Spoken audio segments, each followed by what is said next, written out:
Alam nyo ba, isa sa pinakamahirap dito sa Macau pag OFW, yung makahanap ka ng bahay or matutuluyan mo. Kung mapapansin nyo, bago na naman yung background ko. I-house tour ko kayo dito sa nakuha kong flat na bago. No? Itong flat na to is medyo kompleto na. Ang price nito, 5,100 MOP. So, kung i-compute natin sa Philippines na palitan ngayon, 38,000 pesos ang makakaltas sa akin every month. Kaya meron na siyang ref, washing machine, maganda yung toilet, may heater na rin, malaking exhaust. Bali, 2 rooms siya, parehas single, pero kasya naman yung queen size. So, meron na rin siyang dining. Ang wala na lang dito is yung sala, no? Or sofa. So, itong flat na to, direct owner ko siya nakuha. Sa ganitong price, guys, okay na siya.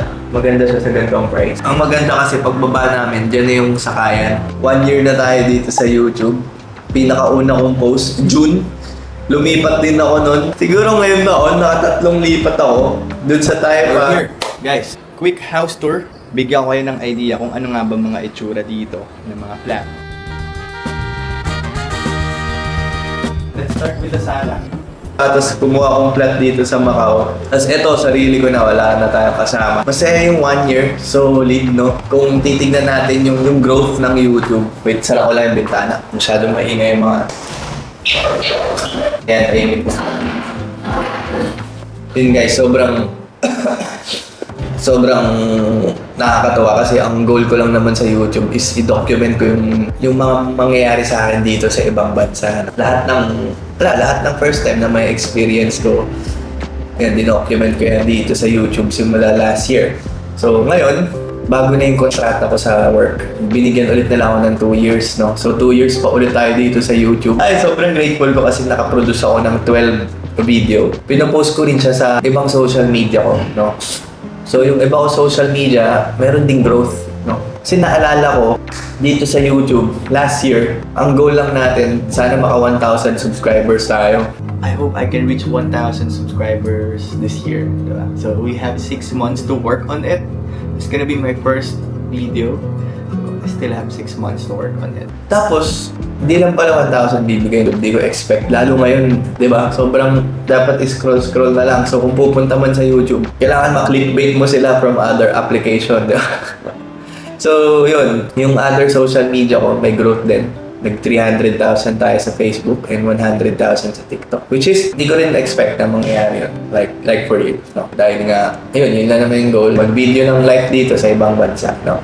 And this year, up to next year, yun pa rin, mag-vlog pa rin ako. Tapusin ko lang tong taon na to, no? Na ang dami nangyari this year, grabe. Mula June na nag-start ako mag-YouTube hanggang June this year, grabe, sobrang dami nangyari. Pero ibang vlog ko na siya ikikwento. Ito, gusto ko lang mag-thank you sa patuloy na sumusuporta. I-improve ko pa yung paggawa ko ng video. Guys, isa sa pinakamasayang nangyari sa akin dito sa social media. Nag-post kasi ako sa TikTok na kung sino yung nahangaan ko sa paggawa ng video. Si Discarding Marino, isa siya sa mga nag-pattern sa akin. Yan si Discarding Marino. Nag-comment siya sa isa kong TikTok post. Isa siya sa mga nag-pattern sa akin. Napanood ko siya pandemic nun dahil nga nasa bahay tayo lahat. Tapos kanya ako nakakuha kung paano gumawa ng video. Malupit yun, pare, solid. OFW rin siya pero C-base. Grabe. Yun, nakatuwang manotice niya yung isang post natin. Anyways, so today, maglilinis lang ako dito.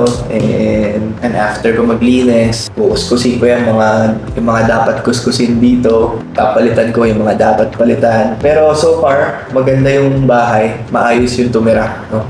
Hindi ganun nalaspag. Sobrang ganda ng pinag-iwanan nila. Ano na lang, linis na lang na pulido tsaka improvement sa ibang mga kulay. Medyo makulay kasi yung bahay, aesthetic lang ako. Dito ko tatapusin yung 1 year. Happy 1 year sa YouTube.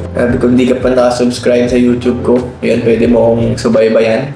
Kwentong OFW. Yung mga nangyayari sa akin dito sa ibang bansa. Tapos, yung relationship ko kay fiancé ko at yung relationship ko kay Lord. Kung paano mabuhay dito sa ibang bansa, yun. So, kung curious ka lang, pwede ka mag-follow sa iba ko social media. Pero sa YouTube, more on personal videos siya.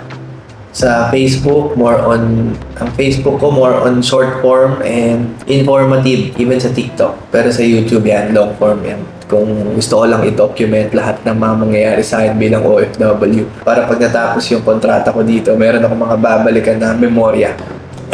Tulad ngayon, may sakit ako. Ano? So, na-vlog ko. So, let's go!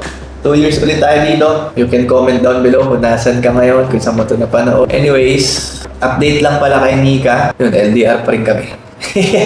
1 year and ano date naman? May, June, July. 1 year and 3 months na kami na LDR. Update lang sa kanya kung gusto niyo ng update. You can visit her profile. Hindi siya sa YouTube sa Facebook siya. Saka sa TikTok Visit niyo lang siya.